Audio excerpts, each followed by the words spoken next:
Picking Apples and Pumpkins. Written by Amy and Richard Hutchings. Photographs by Richard Hutchings. Christy couldn't believe it. The day she had been waiting for had finally arrived. She and her best friends were finally going apple picking.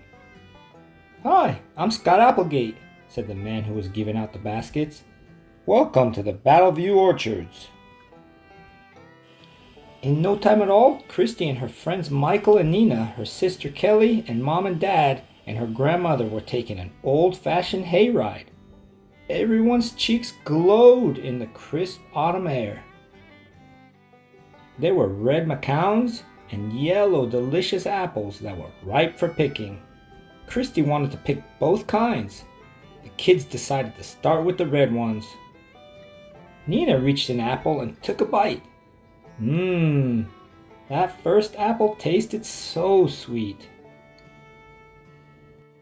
While Christy and Nina piled apples in a basket, Grandma checked them to make sure none were bruised. "These will be perfect for my apple pie," she said, smiling. "Look up there," she said to Nina and Christy. Michael had climbed all the way to the top of the tree. "There are some great apples up here," he called down to Christy and Nina. This time it was Christy's turn to climb to the top of the tree and pick apples from the highest branches.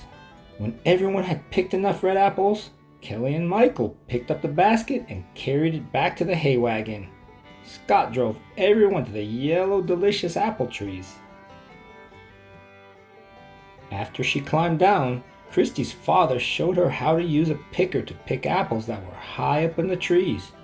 A picker is a long stick with a basket at the end of it.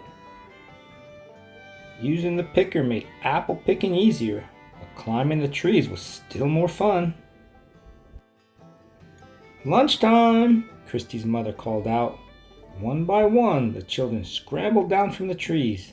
They sat on the grass and enjoyed a yummy picnic lunch of turkey sandwiches and juice.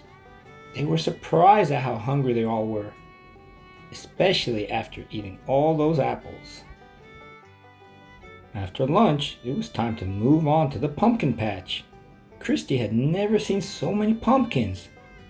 There were tiny pumpkins, medium pumpkins, and really big pumpkins too. Christy found one pumpkin that was so big she had to ask Grandma to help her lift it. The pumpkin patch was a great place to play. Kelly, Nina, and Michael pretended to ride pumpkins. Christy tried a little one as a hat. All too soon, it was time to leave the pumpkin patch. Christy's parents helped the children pile their pumpkins together. Then the kids collapsed in a tired heap. This time, Scott's hay wagon brought everyone to the farm store. While Christy's mother paid for the apples and pumpkins, Christy and her friends looked around. They were amazed by all the delicious things that could be made from apples. There were caramel apples, candy apples, apple jam, apple cake, and apple butter. There were pumpkin pies and breads too. But Christy knew that when they got home, Grandma would make the best treat of all, apple pie. Sure enough, as soon as everyone was cleaned up, Grandma asked, "Who wants to help make an apple pie?" Of course, everyone did. While Grandma started to peel and slice the apples, Nina and Christy mixed flour, water, and shortening together in a big bowl to make the dough for the pie crust. When the dough was ready, the girls rolled it out flat with a rolling pin.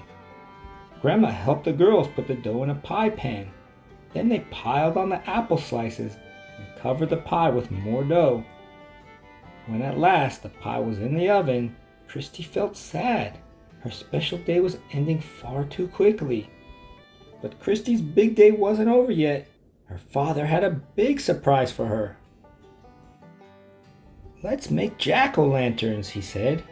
The children had lots of fun drawing faces on their pumpkins. Christy's father used a sharp knife to cut off all the pumpkin tops. Michael and Christy scooped out the seeds. Then Christy's father followed the patterns to carve out the faces. That night, after Nina and Michael had gone home, Christy and her family put candles inside the jack-o'-lanterns and watched them glowing in the darkness. Finally, Christy and her family had a delicious bedtime snack, homemade apple pie. Christy smiled.